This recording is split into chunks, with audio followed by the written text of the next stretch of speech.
Tous à la une de ce journal, l'appel au boycott des élections législatives et municipales est-il inscrit dans une logique insurrectionnelle du mouvement pour la renaissance du Cameroun? Son leader Maurice Kamto a défendu sur le grill les raisons politiques de sa stratégie axée sur la critique de la gestion de la crise anglophone et la dénonciation de la malgouvernance. Les points saillants de son interview exclusive sur Equinox Télévision ont poussé le gouvernement à réagir. Il vient de condamner des manœuvres de chantage, de surenchère politique et de tentatives d'ingérence étrangère pour un report indéfini des élections. Nous en parlerons dans ce journal.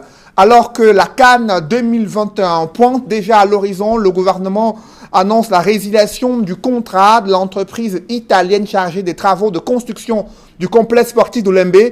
L'entreprise compte saisir la justice pour dénoncer la manœuvre du gouvernement, alors que sur le terrain, les autorités administratives annoncent déjà une reprise imminente des travaux sur un chantier abandonné depuis plus d'un an. Où sont passés les préfabriqués et les milliards de francs CFA dépensés pour la construction de ce chantier? C'est l'enquête du 20h.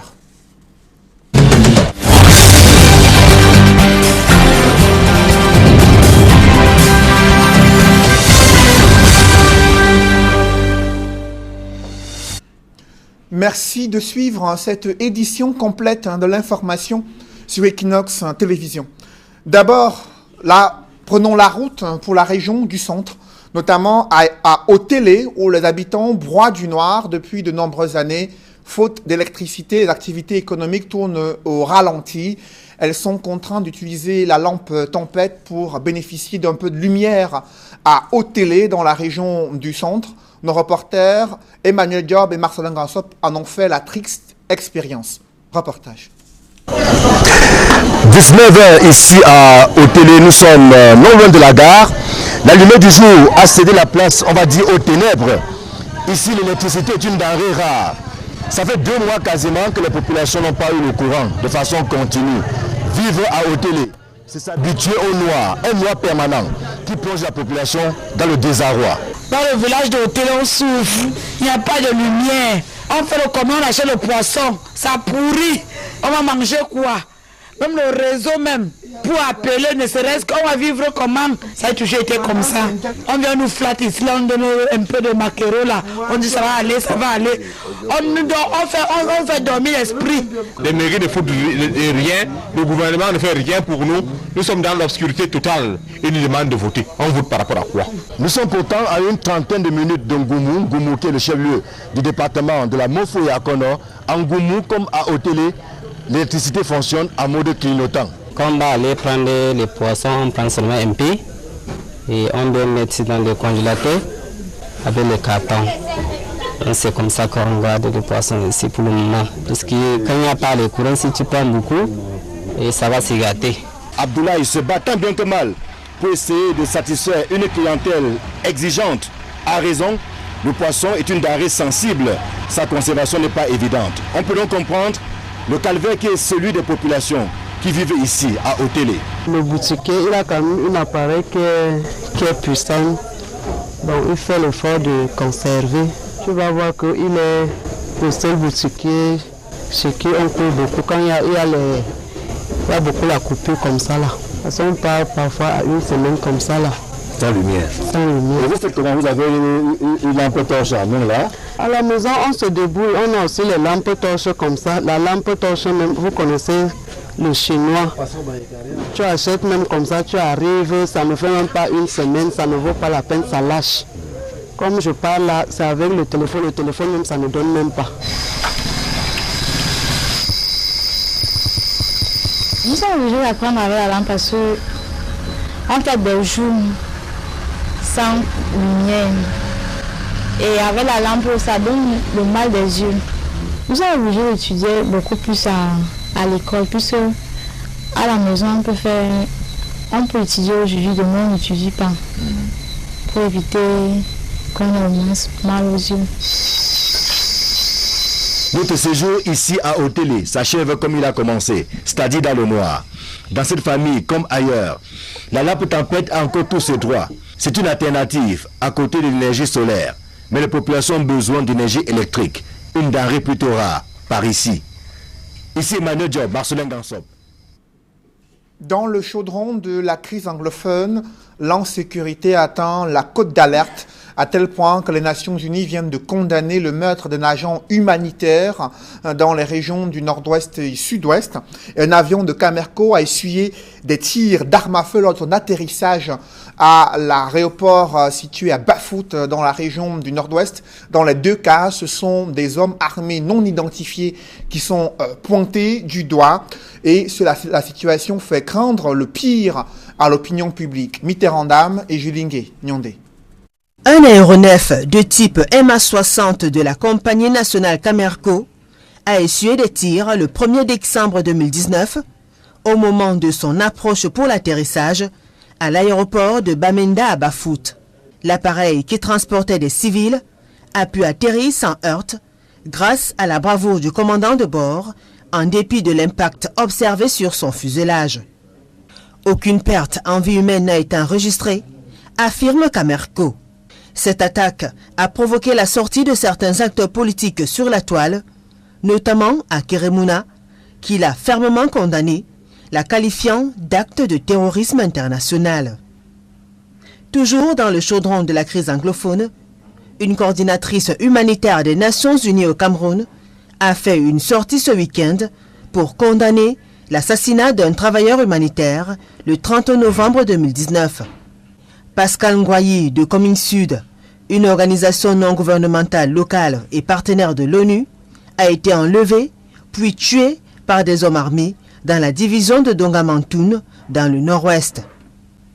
Selon les déclarations de la coordinatrice humanitaire des Nations Unies au Cameroun, au moment de son enlèvement, Pascal Ngoyi effectuait une évaluation humanitaire pour s'assurer que les personnes dans le besoin recevaient un soutien opportun et approprié.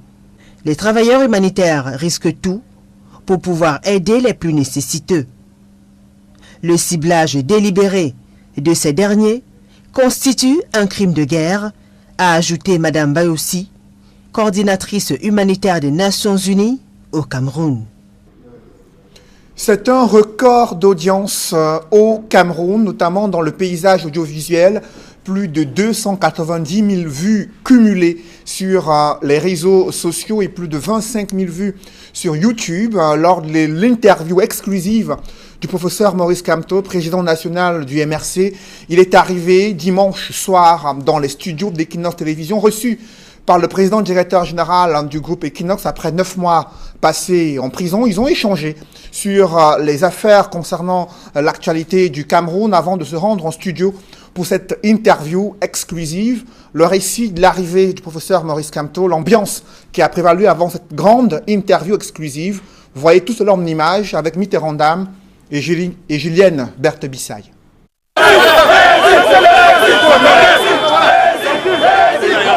L'arrivée du président national du mouvement pour la renaissance du Cameroun n'est pas passée inaperçue à l'immeuble siège d'Equinox Télévision, la chaîne leader. Après des échanges de civilité, le président directeur général du groupe La Nouvelle Expression, Séverin Tchunke, offre à son hôte de marque 2 ouvrages, parmi lesquels celui de l'ancien président sud-africain Nelson Mandela, intitulé « Un long chemin vers la liberté ». Les guerres secrètes à des grandes puissances en Afrique. Je sais que vous...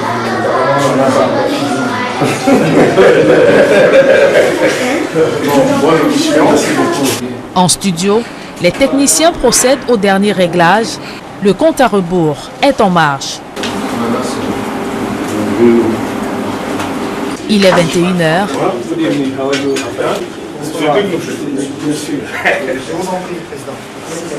L'émission démarre. Bonsoir à tous. Durant 2h40, le professeur Maurice Kamto a éclairé la lanterne de nombreux Camerounais sur l'option du boycott du double scrutin du 9 février 2020, mais aussi évoqué les sujets liés à l'actualité socio-économique du pays. L'émission a battu les records d'audience sur les réseaux sociaux au Cameroun avec plus de 332 000 vues cumulées et 25 000 vues en direct. La vérité en face s'achève ainsi dans la convivialité et l'hôte de marque est escorté par le staff administratif d'Equinox Télévision. Après 9 mois passés en prison, le professeur Maurice Kamto est sorti de sa réserve pour s'exprimer sur les réelles motivations de ce boycott des élections législatives et municipales, accusé d'entretenir une meute d'extrémistes et d'instrumentaliser sa communauté.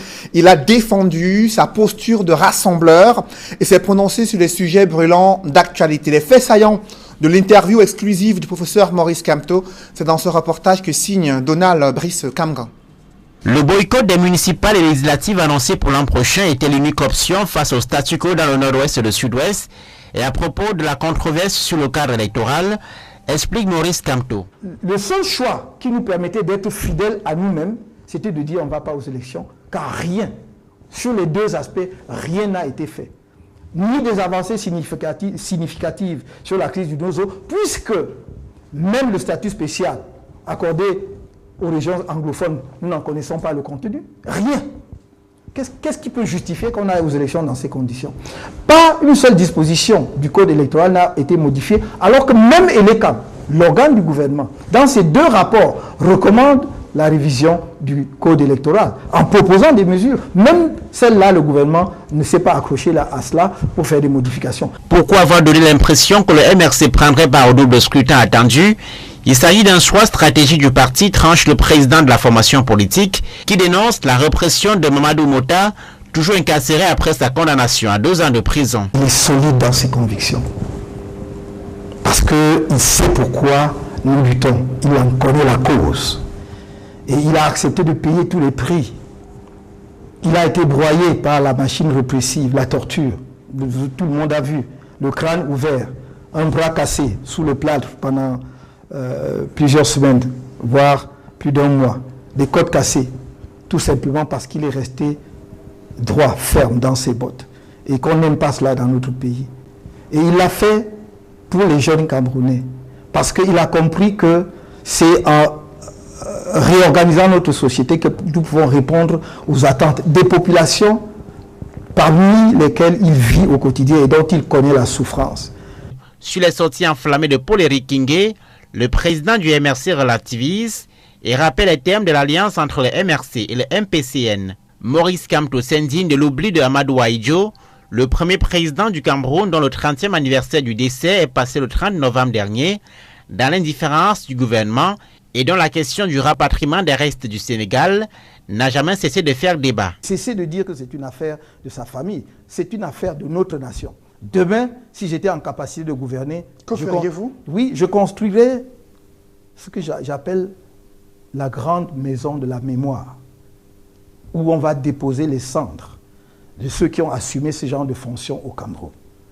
À commencer, bien entendu, par Amadou Ahidjo, ceux qui suivront, peut-être d'autres d'ailleurs. Et pas que les politiques, il y a aussi les hommes de culture et les hommes de science. Il faut que nous ayons de la mémoire. C'est comme ça que les grandes nations se construisent. Le président du MRC propose au gouvernement de reporter les 2 scrutins attendus par voie législative, avant d'ajouter que sa formation politique accentuera l'éducation politique des Camerounais dans les prochaines années. Après les appels au boycott du MRC et les menaces de désistement du SDF en raison de la crise anglophone et du code électoral, le gouvernement a réagi dans une déclaration conjointe signée du ministre de l'administration territoriale et du ministre de la communication. Le gouvernement s'en remet au président de la République afin qu'il prescrive les mesures nécessaires pour assurer le bon déroulement des élections dans ces régions du nord-ouest et du sud-ouest. Sans répondre aux critiques sur le code électoral, le gouvernement demande aux dirigeants des partis politiques de faire preuve de bonne foi et de mobiliser leurs militants pour participer à ces élections qui sont les seuls instruments capables de conférer la légalité et la légitimité nécessaires pour conduire les affaires publiques. Le gouvernement condamne également les manœuvres de chantage, de surenchère politique et dénonce des tentatives d'ingérence étrangère qui préconisent le report indéfini des élections législatives et municipales au Cameroun. Le gouvernement exhorte les dirigeants des partis politiques à être responsables et à prendre en compte le destin collectif de leurs familles politiques et les aspirations individuelles de leurs partisans, dont l'enthousiasme et la détermination à prendre part au double scrutin se sont fait ressentir dès que l'électorat était convoqué. Le gouvernement juge infondé les accusations sur les tracasseries et blocages subis par les candidats durant la constitution des dossiers de candidature. C'est du moins la synthèse de la déclaration conjointe du MINAT et du MINCOM, ministre de l'administration territoriale et ministre de la communication, qui dans leur déclaration n'ont pas exclu le fait que la constitution du Cameroun établit clairement les conditions et les modalités du mandat des députés pour l'extension du mandat des députés, notamment en cas de grave crise au Cameroun.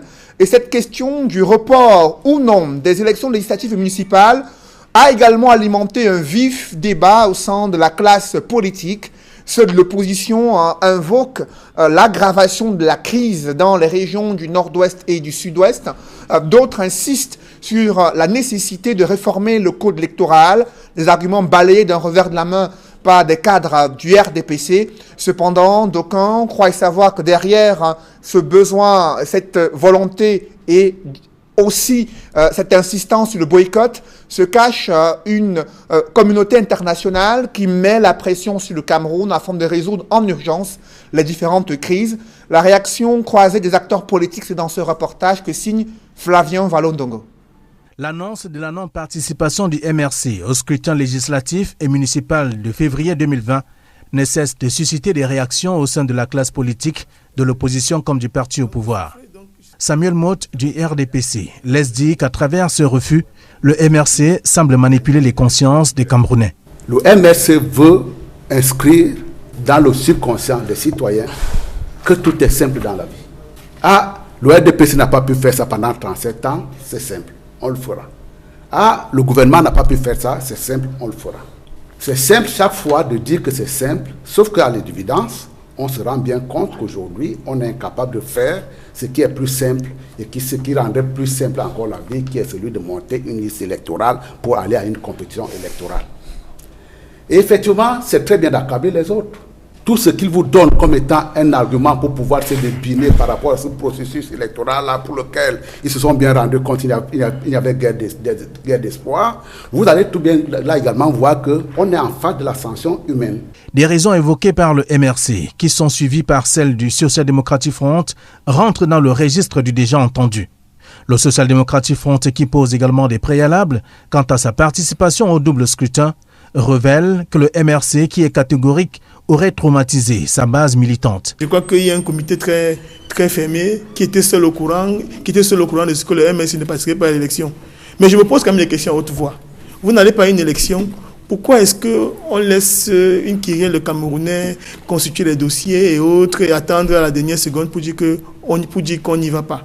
C'est une position qui est ma foi, pour l'heure un peu ambiguë au regard de l'histoire de notre pays. Et un des cadres du MRC, anciennement militant du SDF, j'ai nommé Célestin Jamen, sur ce plateau de télévision, vous a laissé clairement entendre qu'il ne comprenait pas cette position et qu'en dictature, on ne pouvait pas...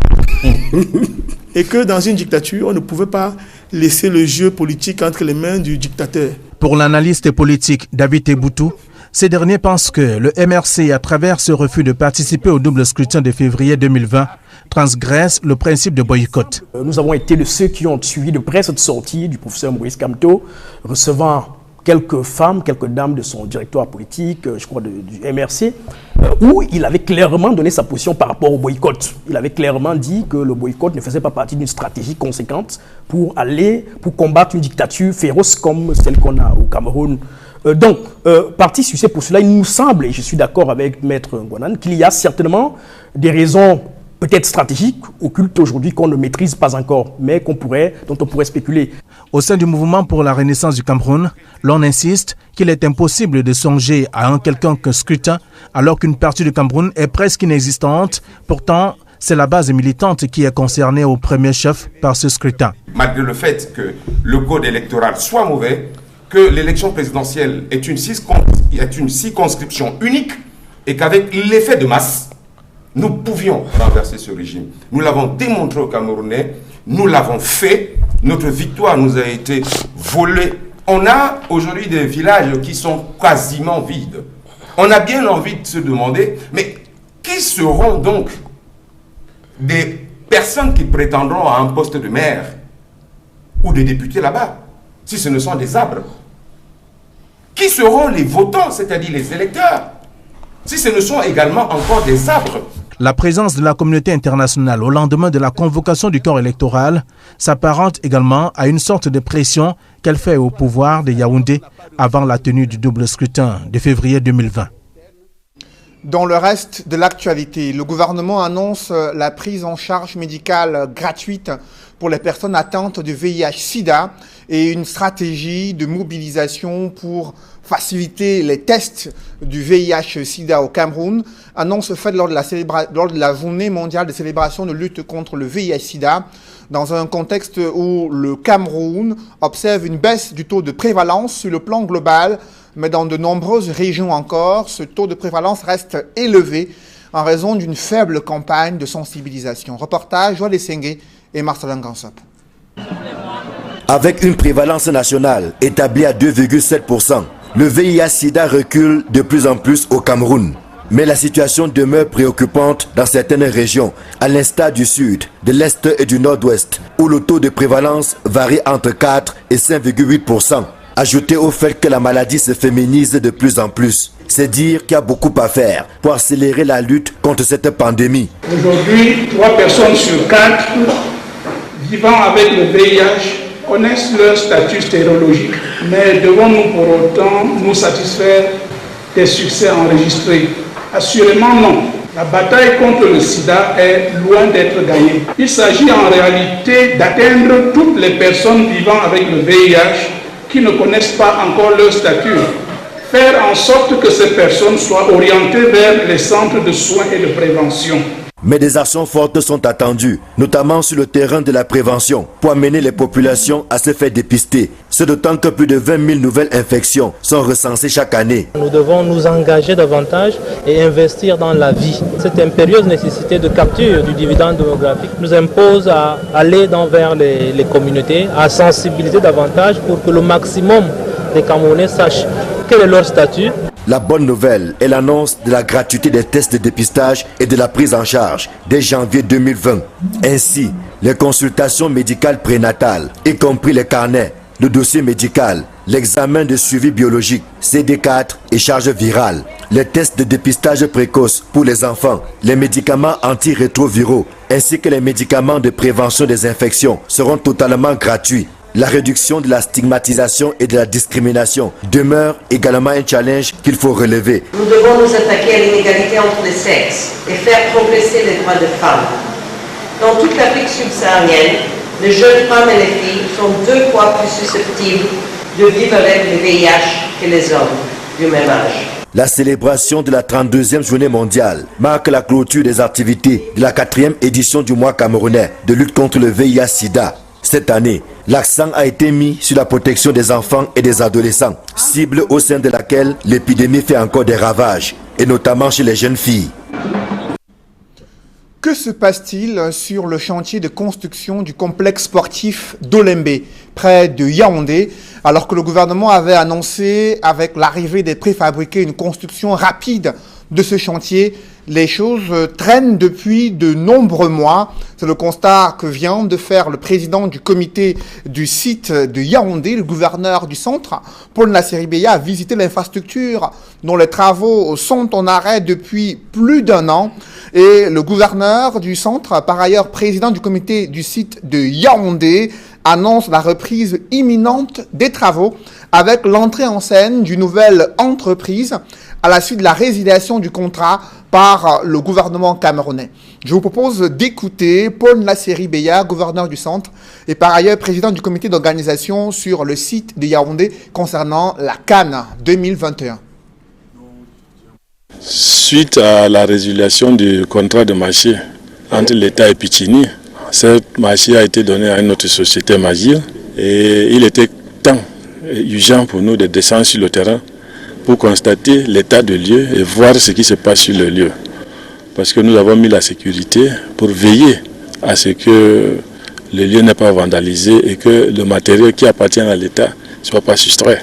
Nous avons constaté que la situation est calme et la nouvelle société veut d'abord faire une vérification de tout le matériel et tout ce qui avait été fait par un bureau d'études avant de commencer, mais nous voulons qu'il commence aussitôt parce que le délai n'est plus à notre côté. Et ça fait 1 an que ça n'évolue pas.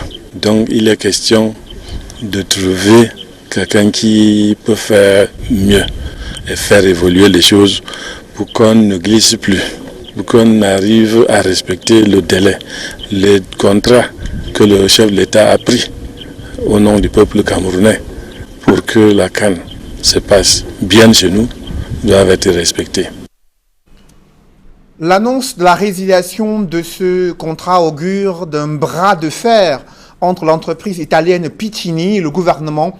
D'un côté, les pouvoirs publics l'accusent d'avoir abandonné le chantier malgré le déblocage d'importants financements pour la réalisation du complexe sportif d'Olembe.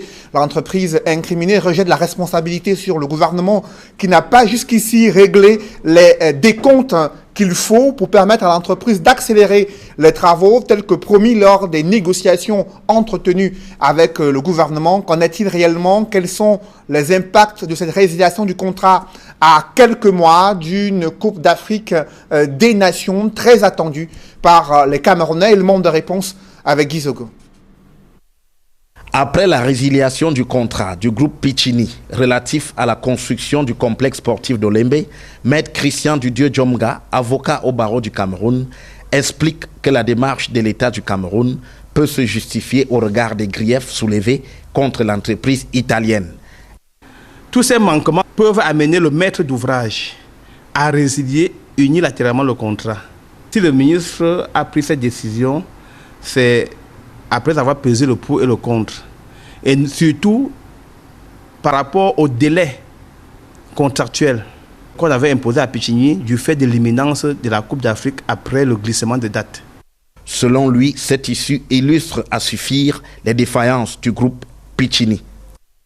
Pour un marché aussi important, on parle de plus de 163 milliards, que l'entreprise Piccini soit en train de demander à l'État du Cameroun de la cautionner pour obtenir des crédits. Cela veut dire simplement qu'elle n'était pas crédible. Et pour un marché aussi important, je me demande bien comment est-ce qu'on a pu donner un tel marché à une telle société sans vérifier sa crédibilité. Dans cette logique, poursuit Maître Christian Dudieu Djomga, le Cameroun se trouvait en situation d'urgence au regard des enjeux liés à la CAN 2021.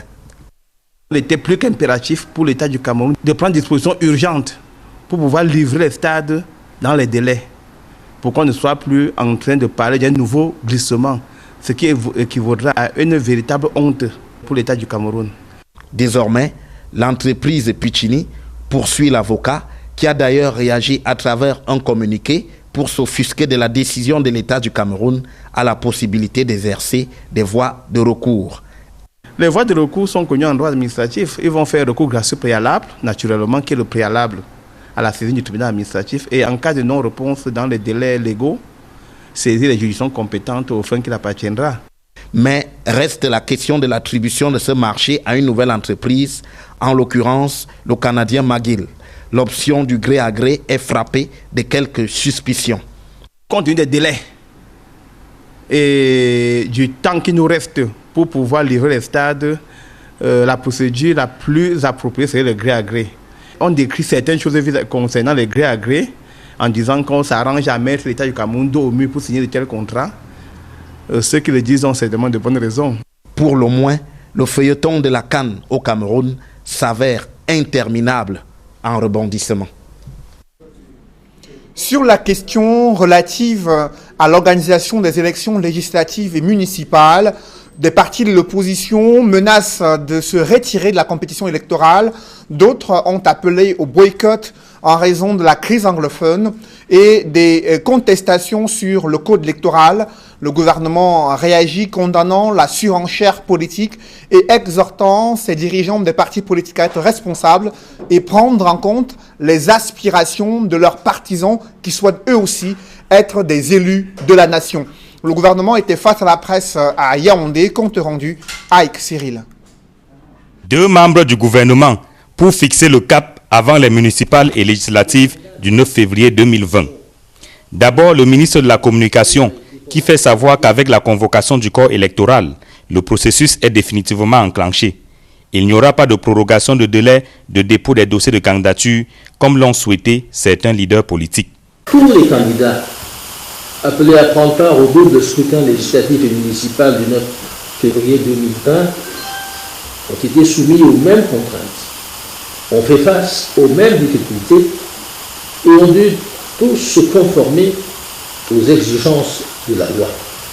Il n'est pas superflu de rappeler qu'un processus électoral codifié et normé par le législateur ne saurait être biaisé au gré des intérêts particuliers.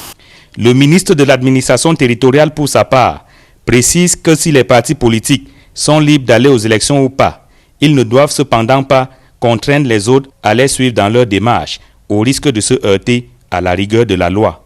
De toute façon, c'est une liberté. Quand un candidat dit que je ne vais pas aux élections, c'est son droit. Mais je vous ai dit, nous avons des problèmes lorsque les gens veulent perturber l'ordre public. Lorsque les gens ont pour sport favori, c'est de défier l'autorité de l'État, piétiner les lois, en ce moment, nous leur disons en face, vous allez croiser le fer, tout simplement. De toute évidence, à travers la sortie du MINCOM et du MINAT, le gouvernement tenait à répondre aux leaders politiques ayant appelé soit au boycott, soit au report ou encore à la prorogation du délai de dépôt des dossiers de candidature en vue des municipales et législatives du 9 février 2020. Quand j'entends dire que les gens demandent 2 semaines supplémentaires, j'ai envie de rire. C'est pas un jeu d'enfant. Des vives tensions ont encore été enregistrées à Noubel, dans le 2e arrondissement de Douala, ce lundi, après la découverte du corps d'une fillette chez un blanchisseur. Des jeunes en colère ont saccagé plusieurs boutiques appartenant aux commerçants ressortissants d'Afrique de l'Ouest. Ces actes de vengeance et vindictes populaires ont provoqué des affrontements entre forces de l'ordre et des jeunes manifestants. Des blessés ont été enregistrés. Le sous-préfet de Douala 2e est descendu sur les lieux pour calmer les esprits et se rendre dans la famille de la défunte afin de les rassurer de l'accompagnement des autorités administratives concernant ce meurtre d'une fillette dont le corps a été retrouvé chez un blanchisseur dimanche. Et un homme a été abattu ce matin à bout portant en plein cœur de Bonanjo, quartier administratif de Douala, alors qu'il sortait d'une banque avec de l'argent et les malfrats ont emporté l'argent et ont fondu dans la nature. Une situation qui a créé une grosse frayeur à Bonanjo, en plein quartier administratif de Douala. Mesdames, Messieurs, c'est la fin de ce journal. Merci de l'avoir suivi. Juste après cette édition de 20h, retrouvez Serge Alain Autou et ses invités pour le débrief du journal sur le plateau d'Equinox Soir. Serge Alain. Le gouvernement de la République répond aux partis politiques qui appellent pour certains au boycott du double scrutin de février 2020, d'autres qui appellent comme ça, qui demandent une prolongation du délai du dépôt de candidature. Le ministre de l'administration territoriale et le ministre de la communication estiment que c'est du chantage et de la surenchère politique de la part de ces dirigeants de formation politique qui souhaitent profiter d'une tentative d'ingérence étrangère au Cameroun pour demander un report indéfini des élections. Vous avez suivi le ministre de l'administration territoriale mettre en garde ces formations politiques qui s'engagent dans un boycott de ces élections. Il a également tensé ceux qui ont demandé un délai supplémentaire pour le dépôt des dossiers de candidature. Sans pour autant répondre sur les questions de sécurité, le gouvernement s'en remet au chef de l'État afin qu'il prescrive les mesures nécessaires pour le bon déroulement des élections dans les régions du nord-ouest et du sud-ouest. Ils font savoir que le gouvernement n'est pas intervenu pour les tracasseries et blocages administratifs subis lors de la constitution des dossiers de candidature. Ils appellent ces partisans, ces chefs de partis politiques à laisser leurs partisans être en compétition électorale pour eux aussi être des élus de la nation. Voilà, madame, monsieur, c'est dans l'essentiel. Equinox Soir, deuxième partie. Bonne soirée à vous, Cédric. Bonne soirée à vous, Serge Alain. Rendez-vous demain 20h. Rendez-vous demain 20h.